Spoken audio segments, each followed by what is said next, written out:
তাহলে কোনো কাফেরকে এক ঢোক পানি পান করতে দিতেন না। মানে এই পৃথিবীতে যত কাফের রয়েছে যারা অবাধ্য করে, অবাধ্যতায় লিপ্ত, তাদেরকে আল্লাহ তাআলা এক ঢোক পানি পান করতে দিতেন না, যদি এই পৃথিবীর মূল্য আল্লাহর কাছে থাকতো। কিন্তু আল্লাহর কাছে এটা কোনো মূল্যই নেই। একটা মাছি, আপনার কাছে একটা মাছি মূল্য কি হতে পারে? আপনার কাছে একটা মাছির মূল্য কি হতে পারে? মাছির ডানা, এটার মূল্য আপনার কাছে কি হতে পারে? আল্লাহ নবী বলছেন এটার মতো আল্লাহর নিকটে এই পৃথিবীর মূল্য নাই। যদি থাকতো তাহলে কাফেরকে এক ঢোক পানি পান করতে আল্লাহ তাআলা দিতেন না, কারণ তারা অবাধ্যতায় লিপ্ত। সম্মানিত উপস্থিতি, এই জন্য আমরা বলতে পারি যে একদিক থেকে সকলে আল্লাহর বান্দা এই থেকে, তবে এই বান্দাদের মধ্যে অধিকাংশ মানুষ হচ্ছে কুফর, শিরক, অবাধ্যতায় লিপ্ত। আল্লাহ বলেন সূরা ইউসুফের 6 নম্বর আয়াতে, ওয়া মা ইউমিনু আকসারুহুম বিল্লাহি ইল্লা ওয়া হুম মুশরিকুন। আল্লাহ তাআলা বলেন তোমাদের মধ্যে যারা ঈমান এনেছে এর মধ্যে আল্লাহ বলেন যে অধিকাংশ মানুষ ঈমান আনার সত্ত্বেও মুশরিক। ওয়ালাউ হারাসতা বিমুমিনিন, আল্লাহ বলেন অধিকাংশ মানুষ জ্ঞানহীন, অধিকাংশ মানুষ এলেমহীন, অজ্ঞতায় লিপ্ত রয়েছে, অজ্ঞতা মূর্খতা তাদেরকে পেয়ে বসেছে। সম্মানিত উপস্থিতি, তাহলে ইবাদত দুই ভাগে বিভক্ত। আরেক প্রকার ইবাদত হচ্ছে যে ওই যে বলেছিলাম ইচ্ছা শক্তির মাধ্যমে ইবাদত করা, যেটা আল্লাহ তাআলা আমাদেরকে তাওফিক দিচ্ছেন বা দিয়েছেন। এ ব্যাপারে আল্লাহ সুবহানাহু ওয়া তাআলা সূরা জুমার 18 নম্বর আয়াতে বলেন, ফাবাশশির ইবাদ, সুসংবাদ আমার ইবাদতকারী বান্দাদের জন্য। কাদের জন্য? আল্লাযীনা ইসতামিউনা আল কাওলা, যারা মন দিয়ে কথা শুনে, ফায়াত্তাবিউনা আহসানাহু, অতঃপর তার মধ্যে থেকে যা ভালো তা মেনে চলে। উলাইকা আল্লাযীনা আতাহুল্লাহ, আল্লাহ এই সমস্ত ব্যক্তিদেরকে হিদায়াত দান করবেন। ওয়া উলাইকা হুম উলুল আলবাব, আর আল্লাহ তাআলার নিকটে এরা হবে জ্ঞানী, বুদ্ধিমান। ওয়া ইবাদুর রাহমানিল্লাযীনা ইয়ামশুনা আলা আরদি হাওনা, আল্লাহ বলেন আমার ইবাদতকারী বান্দাদের বৈশিষ্ট্য হচ্ছে যে জমিনের উপরে যখন তারা চলাফেরা করে নম্র ভদ্র হয়ে তারা চলাফেরা করে। তাহলে ইবাদতকারী বান্দা, এই ইবাদতকারী বান্দা বলতে কাদেরকে বোঝানো হয়েছে? এগুলি হচ্ছে আল্লাহর অনুগতশীল, আনুগত্যশীল বান্দাদের ব্যাপারে এই আয়াতগুলিতে তুলে ধরা হয়েছে। সম্মানিত উপস্থিতি,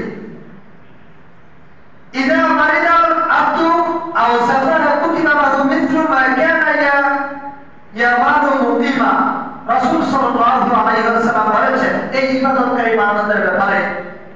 সহিহ বুখারীতে হাদিসটি এসেছে 2996 নম্বর হাদিস। আমাদের মধ্যে এরকম অনেকে রয়েছে যারা আল্লাহর আনুগত্য করার পাশাপাশি, ফরজ ইবাদতের পাশাপাশি বিভিন্ন ভাবে আরো নফল ইবাদত, বিভিন্ন ইবাদত করার চেষ্টা করে। কিন্তু অনেক সময় আমরা অসুস্থ হয়ে যাই, অনেক সময় আমরা সফরে থাকি, অনেক সময় বিভিন্ন সমস্যার সম্মুখীন হই না?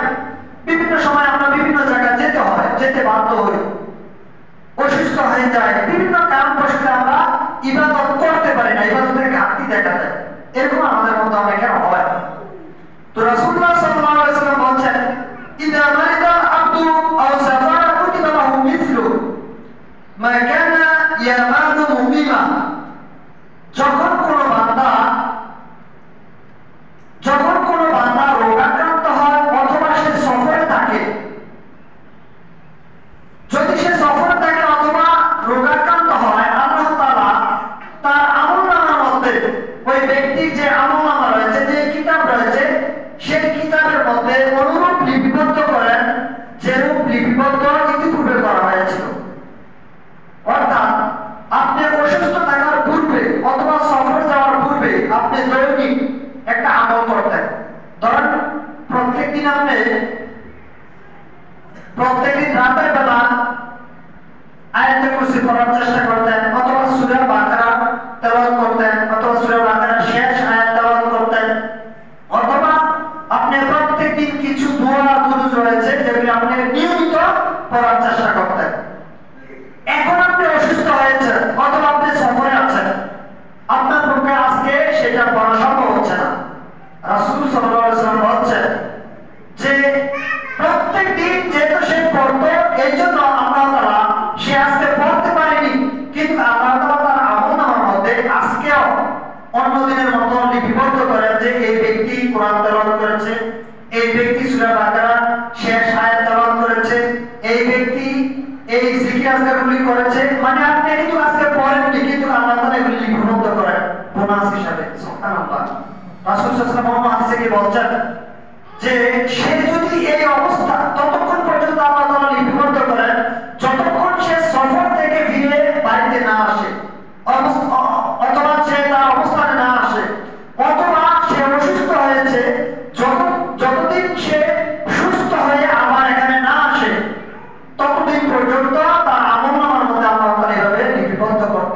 সব লিপিবদ্ধ করবেন।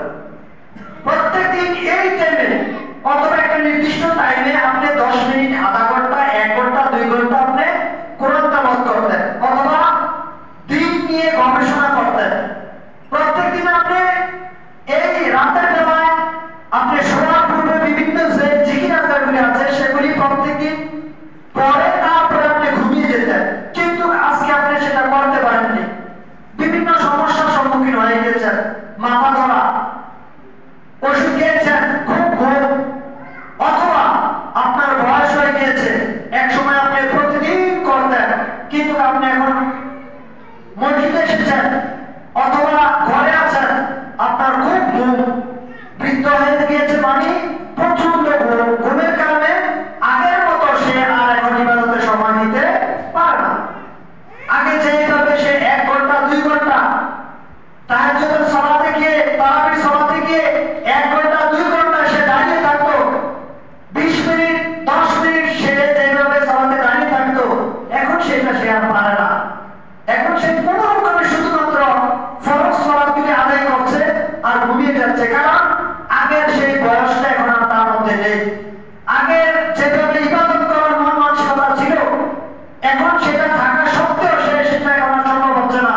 তার শরীর বিভিন্নভাবে দুর্বলতার মধ্যে পড়ে আছে, যার কারণে সে আর এটা আগের মতো ইবাদতে এভাবে সময় দিতে পারে না। রাসূল সাল্লাল্লাহু আলাইহি ওয়াসাল্লাম বলেছেন যে যতদিন সে এই অবস্থায় থাকবে আল্লাহর দরবারে মানে মৃত্যু পর্যন্ত, আপনি যদি এই অবস্থায় থাকেন, এই বৃদ্ধ হওয়ার পর থেকে